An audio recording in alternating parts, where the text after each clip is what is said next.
축복하겠습니다. 복음의 능력을 누리시길 바랍니다. 예수님의 십자가의 승리는 당신의 승리입니다.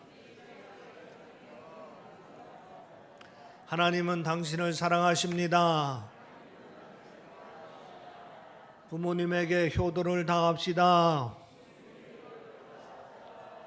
아멘. 부모님에게 효도를 다하는 여러분이 되시기를 주의 이름으로 축원합니다.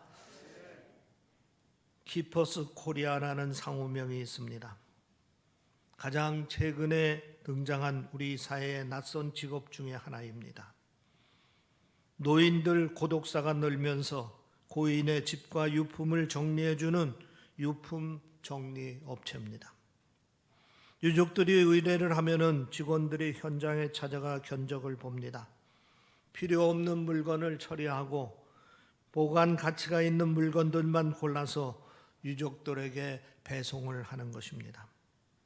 이 회사의 김석중 대표는 말하기를 가족이 전국 또는 외국에 뿔뿔이 흩어져 살 경우 장례식이 끝나면은 다시 모이기가 어렵고 부모에 대한 미안함 때문에 유품을 정리하는 것을 부담스러워하는 이들이 있다 하는 얘기입니다. 그들을 대행해서 유품을 정리해 주는 것을 말합니다. 유품을 정리하다 보면은 일기장이나 앨범을 보면은 독거노인들의 경우 자식들이나 주변 사람들을 그리워하다가 돌아가신 경우들이 많다고 합니다. 고인들이 남기고 간 그리움의 흔적을 볼 때 가슴이 저민다고 합니다. 오늘 우리 사회가 효도와는 점점 거리가 멀어져가는 모습으로 가는 것 중에 하나입니다. 부모들이 자식들로부터 외면을 당하고 있습니다. 심지어 버림받기까지 합니다. 그러다 홀로 쓸쓸히 생을 마감하는 일들이 점점 많아지고 있습니다. 참으로 안타까운 일입니다. 여러분의 부모님들은 지금 어떻게 지내고 계십니까? 여러분들로부터 외면당하고 계시지는 않습니까? 여러분에게 부모님들이 버림받지는 않으셨습니까? 자칫 고독사로 생을 마감할 상황은 아닙니까? 부모님들을 가까이 모실 수 없는 상황이라 하더라도 마음까지 멀어져서는 안 되겠습니다. 성경의 가르침은 효는 하나님의 명령으로 가르치고 있습니다. 따라서 합시다. 효는 하나님의 명령이다. 효도를 단순히 인륜 차원에서 마땅히 할 도리로 가르치지 않습니다. 자비와 사랑의 차원에서 권하는 권고사항도 아닙니다. 지엄하신 하나님의 명령으로 성경은 효를 가르치고 있습니다. 효에 대한 가장 대표적인 하나님의 명령은 십계명 안에 들어 있습니다. 성경에는 600가지의 계명이 있는데 그 중에 가장 기본적인 계명이 십계명입니다. 이 십계명은 또 둘로 나누어 볼 수 있습니다. 첫째는 하나님과의 관계에 대한 명령으로 제1계명에서 제4계명까지입니다. 그리고 둘째로 사람과의 관계에 대한 명령으로 5계명에서 10계명까지입니다. 출애굽기 20장 12절에 보면은 제5계명을 이렇게 기록하고 있습니다. 내 부모를 공경하라. 그리하면 내 하나님 여호와가 내게 준 땅에서 내 생명이 길리라. 우리 한번 따라서 한번 해보겠습니다. 내 부모를 공경하라. 그리하면 내 하나님 여호와가 내게 준 땅에서 내 생명이 길리라. 이 계명에서 우리들이 꼭 깨달아야 할 교훈 몇 가지가 있습니다. 첫째는 뭐냐? 효도는 사람과의 관계에 대한 계명 중에 첫 번째 계명이라는 사실을 유념하시기를 바랍니다. 하나님이 보실 때에 인간이 인간답게 사는 삶의 요건 중에 제일 첫 번째가 뭐냐? 효도라 하는 얘기입니다. 자기를 낳아주고 길러주신 부모를 외면하면서 사는 것은 그거는 인간 이하의 삶이라 이런 얘기입니다. 우리는 부모님께 감사하고 그 은혜를 갚는 것이 인간다움의 첫걸음임을 우리는 분명히 알아야 될 줄 믿습니다. 두 번째로 효도는 사람과의 관계 계명 중에서 유일하게 적극적인 계명으로 되어 있습니다. 10계명 중 사람과의 관계에 대한 다른 계명들은 무엇을 하지 말라, 무엇을 하지 말라 이렇게 되어 있습니다. 그러나 효도에 대한 계명만은 무엇을 하라, 무엇을 하라고 명령을 하고 있습니다. 효도는 적극적으로 행해야 된다 이런 얘기입니다. 효도라는 것은 잘하면 잘할수록 좋고 많이 하면 많이 할수록 좋은 것입니다. 셋째, 효도는 사람과의 관계에 대한 다른 계명과 달리 약속이 붙어 있는 계명입니다. 다른 계명들은 무엇을 하지 마라만 되어 있습니다. 그리고 포괄적으로 이 계명을 지키지 않으면 하고 경고 메시지가 붙어 있습니다. 그런데 하나님께서 효도 계명만은 무엇을 꼭 지키라, 그리고 그 지킬 때 장수의 복이 약속되어 있습니다. 내 부모를 공경하라, 그리하면 내 하나님 여호와가 내게 준 땅에서 내 생명이 길리라. 이것은 일종의 인센티브라고 할 수 있습니다. 하나님께서 이렇게 해서라도 꼭 효도를 하라고 명령을 하고 계신 것이다 하는 얘기입니다. 10계명 외의 효도에 대한 말씀은 성경의 여러 곳에서 찾아볼 수 있습니다. 예를 들면 레위기 19장 3절에 보면 너희 각 사람은 부모를 경외하고 나의 안식일을 지키라. 각 사람의 부모를 경외하고 나의 안식일을 지키라. 부모를 경외하는 일하고 그리고 하나님의 안식일을 지키는 거하고 동등한 위치에다 놓고 얘기를 하고 있습니다. 이만큼 하나님은 효도에 비중을 두고 말씀을 하고 계신 것입니다. 또 잠언서 24장 25절에 보면 내 부모를 즐겁게 하며 너 낳은 어미를 기쁘게 하라 말씀하고 있습니다. 잠언서 30장 17절에 보면은 아비를 조롱하며 어미를 순종하기를 싫어하는 자의 눈은 골짜기에 까마귀에게 쪼이고 독수리 새끼에게 먹히리라. 효도를 하지 않으면은, 효도하기 싫으면은 이런 저주가 있다 이런 얘기입니다. 까마귀에게 쫓기고 독수리 새끼에게 먹히리라. 효도는 하나님께서 이처럼 힘주어 강조하는 하나님의 명령입니다. 그래서 효도는 반드시 해야 되고 만일 하지 않으면 하나님의 명령을 어기는 것입니다. 그러므로 효도는 하나님의 명령이라는 점을 이 시간 다시 한번 여러분이 확인하고 명심하시기를 바랍니다. 효도는 하나님의 명령입니다. 오늘 본문 말씀은 사도 바울이 하나님의 명령인 이 효도를 실천하는데 구체적으로 어떻게 해야 되는지 그 방법을 우리에게 제시해 주고 있습니다. 그 첫 번째가 뭐냐? 내 부모에게 순종하라 그랬습니다. 오늘 1절 말씀에 이렇게 말하고 있습니다. 자녀들아 너희 부모에게 순종하라, 이것이 옳으니라. 효도의 첫 번째 구체적인 방법은 부모에게 순종하는 것입니다. 여기서 순종이라는 말은 헬라어 원어로 회파쿠스라 하는 단어를 쓰고 있는데 기본적으로 귀 기울여 듣는다 하는 뜻을 말하고 있습니다. 그러니까 순종이라는 것은 거창한 무엇이 아니라 부모의 말씀을 귀 기울여 듣는 데서부터 시작이 되는 것입니다. 사실 부모의 말씀을 들을 때 그 말씀이 납득이 될 때도 있고 때로는 도저히 그 말씀이 납득이 안 될 때도 있습니다. 그래서 부모의 말씀을 무시해버리기도 하고 때로는 부모 말씀을 정면으로 반박하기도 합니다. 여기서 중요한 것은 말씀하시는 부모의 마음을 읽고 순종하는 것입니다.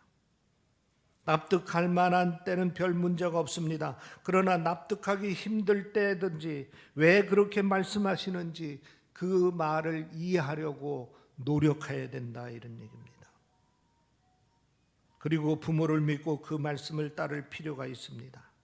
정 따를 수 없을 때는 당장 판단하기를 보다는 시간을 두고 생각해 둘 필요가 있다 하는 얘기입니다. 왜 부모님께서 그렇게 말씀하실까? 도저히 이해가 되고 납득이 잘 안 되면은 시간을 두고 그리고 깊이 생각하고 그 마음을 헤아려야 된다 하는 것입니다. 창세기 22장에 보면은 아브라함이 이삭을 번제로 하나님께 드리는 사건이 기록되어 있습니다. 아버지 아브라함의 나이가 127세고 아들 이삭의 나이가 27살 되던 해입니다. 어느 날 아브라함이 아들 이삭에게 뜻밖의 지시를 합니다. 함께 모리아 산에 가서 하나님께 번제를 드리도록 준비하라 하는 것입니다. 이삭이 번제에 쓸 나무를 지었고 두 사람의 종이 불과 칼을 준비했습니다. 그런데 이삭이 볼 때 납득할 수 없는 일이 있었습니다. 아버지가 번제에 쓸 제물인 양을 준비하라는 말씀이 없는 겁니다. 그래서 이삭이 아버지께 물었습니다. 아버지, 번제에 들 양은 어떻게 할까요? 아버지가 알쏭달쏭한 말씀을 하십니다. 내 아들아, 번제할 어린 양은 하나님이 자기를 위하여 친히 준비하시리라. 이삭은 아버지의 말씀을 믿었습니다. 그러나 그 말이 무엇을 의미하는지 그 의미는 몰랐습니다. 그런데도 이삭은 토를 다지 않습니다. 그런데 이번에는 더 기가 막힌 일이 생겼습니다.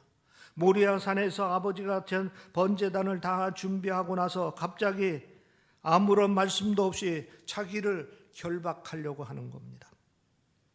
이삭은 아버지가 자기를 제물로 하나님께 바친다 하는 사실을 금방 깨달을 수 있었습니다. 그러나 이삭은 아무 저항 없이 선선히 결박에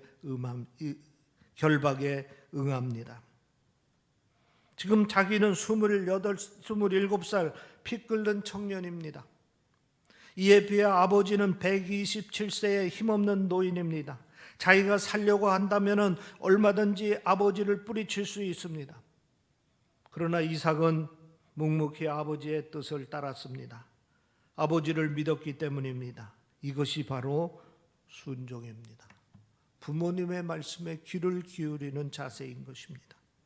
그리고 그의 뜻에 따르는 것이 순종이요 효도라, 이런 얘기입니다. 18세기 영국의 시인이자 저명한 문학가 사무엘 존슨의 일화입니다. 어느 무더운 여름날 사무엘 존슨은 장터 한쪽에서 오랜 시간 홀로 서 있습니다. 사람들이 인사를 하거나 말을 걸어도 아무런 대답도 없이 그냥 눈물만 흘리고 있는 것입니다. 반나절이 지났을 때 그의 낯선 행동에 걱정이 되었던 제자가 가까이 와서 스승에게 물었습니다. 선생님, 무슨 일이 있으셨습니까? 그때 사무엘 존슨은 이렇게 대답합니다. 사실 50년 전에 우리 아버지께서 이곳에서 헌책 장사를 하셨다. 그날도 장사하기 위해 일찍 일어났는데 몸이 몹시 안 좋으셨는지 나한테 대신 하루만 책방을 지켜달라고 부탁을 했다. 그때 나는 우리 집이 헌책 장사하는 것이 창피해서 내가 그런 일을 어떻게 하냐고 거절을 했다. 그런데 너무 무리했던지 아버지가 그날 이후로 몸이 약해져서 시름시름 앓다가 돌아가시고 말았고 오늘은 그때 기억을 지워지지 않아 이 자리를 떠날 수 없다 하는 얘기입니다. 사무엘 존슨은 50년이 지난 후에도 아버지의 부탁을 거절한 자신의 행동을 지금 후회하고 있는 것입니다. 우리에게도 혹시 이런 일이 없으신지요? 부모의 청을 거절하고 후회하는 일은 없는지요? 이런 일이 있어서는 안 됩니다. 부모님께 순종하는 것도 다 때가 있는 겁니다. 그 때를 놓치면은 후회하게 됩니다.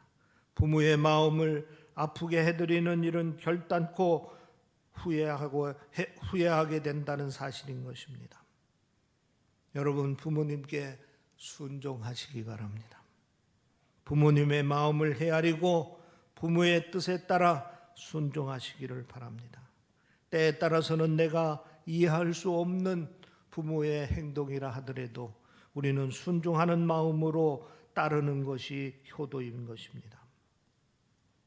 그 다음에 두 번째는 내 부모를 공경하라 말씀하고 있습니다. 2절에 보면 이렇게 말씀하고 있습니다. 내 아버지와 어머니를 공경하라. 이것이 약속 있는 첫 계명이라.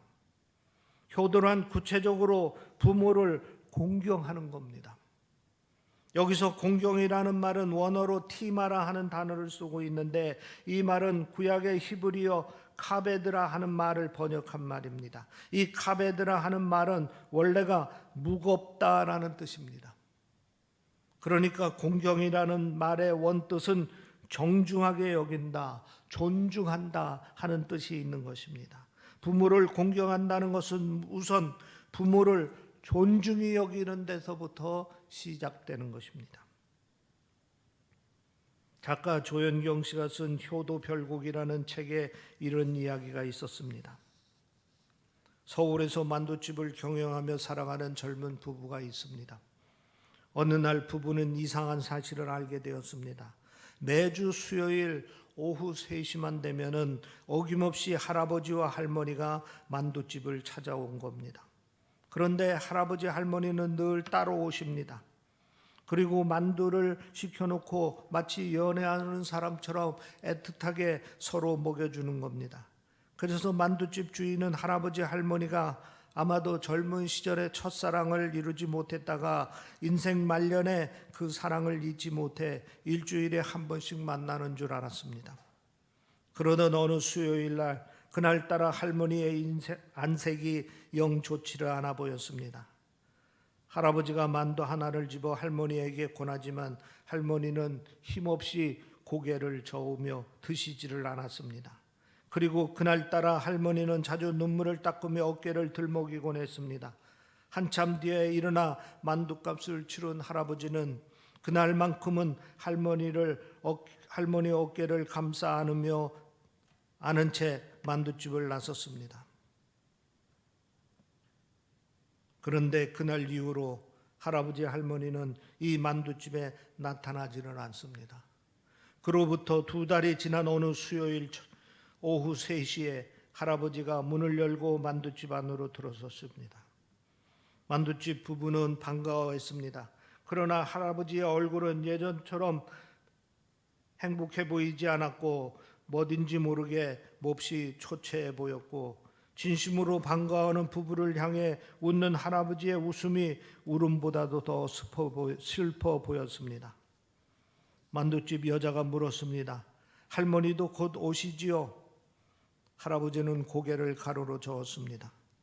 할머니가 돌아가셨다 하는 겁니다. 그리고 그 할아버지는 마치 독백하듯 울먹이는 목소리로 사연을 이야기했습니다. 할아버지와 할머니는 그들이 생각했던 것처럼 첫사랑의 관계가 아니라 어엿한 부부지간이었습니다. 그런데 할아버지는 수원의 큰아들 집에서 할머니는 서울에 있는 둘째 아들 집에서 각각 떨어져 살아야만 했습니다. 두 분 사이가 나빠서가 아닙니다. 자식들끼리 싸운 결과였습니다. 큰 며느리가 다 같은 며느리인데 자기 혼자만 시부모님을 모실 수 없다고 강경하게 나서는 바람에 아들들이 공평하게 한 분씩 모시기로 한 것입니다. 본의 아니게 서울과 수원으로 생이별을 하게 된 할아버지와 할머니는 매주 수요일 오후 3시가 되면은 견우와 직녀처럼 그 만두집에서 일주일에 한 번씩 만나온 것입니다. 할아버지는 다음과 같은 말로 이야기를 끝냈습니다. 이제 나만 죽으면 돼. 천국에서는 같이 살 수 있을 거야. 오늘 자식들이 부모를 모시는 것을 귀찮게 여기는 사람들이 많습니다. 큰 부담이요 짐처럼 여기는 사람들이 있습니다. 공경은 부모를 존중히 여기는 데서부터 시작되는 것입니다. 여러분, 여러분의 부모님을 귀히 여기고 존중히 여기시기를 바랍니다. 다음으로 공경이란 부모의 마음을 헤아려 드리는 것입니다. 부모님들은 때로 자식을 생각해서 할 말씀도 다 하지 못하십니다. 때로는 속마음과 다른 말씀을 하실 때도 많습니다. 그래서 공경은 부모의 속마음을 헤아려서 그 마음을 흡족하게 해드리는 것입니다. 심순덕님의 엄마는 그래도 되는 줄 알았습니다 라는 시가 있습니다. 엄마는 그래도 되는 줄 알았습니다. 하루 종일 밭에서 죽어라 힘들게 일해도 엄마는 그래도 되는 줄 알았습니다. 찬밥 한 덩어리로 대충 부뚜막에 앉아 점심을 때워도 엄마는 그래도 되는 줄 알았습니다. 한겨울 냇가에서 맨손으로 빨래를 방맹이질해도 엄마는 그래도 되는 줄 알았습니다. 배부르다 생각 없다 식구들 다 먹이고 굶어도 엄마는 그래도 되는 줄 알았습니다. 발뒤꿈치 다 해져 이불이 소리를 내도 엄마는 그래도 되는 줄 알았습니다. 손톱이 깎을 수조차 없이 닳고 문지러져도 엄마는 그래도 되는 줄 알았습니다. 아버지가 화내고 자식들이 속썩여도 끄떡없는 엄마는 그래도 되는 줄 알았습니다. 외할머니 보고 싶다. 외할머니 보고 싶다. 그것이 그냥 넋두리인 줄만 한밤중에 자다 깨어 방구석에서 한없이 소리 죽여 울던 엄마를 본 후로는 엄마는 그러면 안 되는 것인 줄 알았습니다. 자식들이 부모의 마음을 몰라도 너무 모를 때가 많습니다. 효도를 한다고 해도 다 자기가 좋으려고 효도할 때가 있습니다. 남에게 보이려고 효도할 때가 있습니다. 여러분, 부모님의 마음을 헤아려 드리시기를 바랍니다. 효도는 하나님의 명령입니다. 효도는 부모를 위해서 하는 일이기도 하지만 결국 하나님의 축복을 이루는 일이기도 합니다. 우리는 하나님의 말씀대로 사는 사람들입니다. 효도를 하나님의 명령이라는 차원에서 다시 한번 이 시간 인식하고 적극적으로 효도를 실천하는 여러분들이 되시기를 바랍니다. 내 부모에게 순종하라. 내 부모를 공경하라. 여러분의 순종과 공경으로 부모님들이 행복하고 기쁘고 온 가족의 찬양이 넘치는 가정이 되기를 주의 이름으로 축원합니다. 기도하겠습니다. 아멘. 할렐루야. 아버지 하나님, 우리의 가정을 복되게 하시어서 가정에 항상 웃음과 감사와 찬양이 끊이지 아니하도록 허락해 주시니 아버지 하나님 감사합니다. 특별히 오늘 어버이 주일을 맞이하여 효도는 하나님의 명령임을 우리의 마음속 깊이 새길 수 있도록 인도하여 주시고 보다 적극적으로 효도하는 자녀들이 될 수 있도록 인도하여 주시옵소서. 연로하신 부모님들을 더욱더 건강하게 하시고 강건하게 하시고 항상 은혜의 기쁨과 주님 사랑의 삶을 누리며 살 수 있도록 인도하시고 각처에 흩어져 있는 자녀들이 이제 좋은 일, 기쁜 일을 가지고 부모의 마음을 기쁘게 하는 효도를 다하는 자녀들이 될 수 있도록 인도하여 주시옵소서. 그동안 부모님들을 소홀히 했던 것을 회개하오니 아버지 하나님이여 용서하시고 더 깊은 마음으로 더 사랑하는 마음으로 부모님들을 잘 공경하고 부모님의 뜻에 순종하는 자녀들이 될 수 있도록 인도하여 주시옵소서. 감사하며 우리 주 예수 그리스도의 이름으로 기도하옵나이다. 아멘.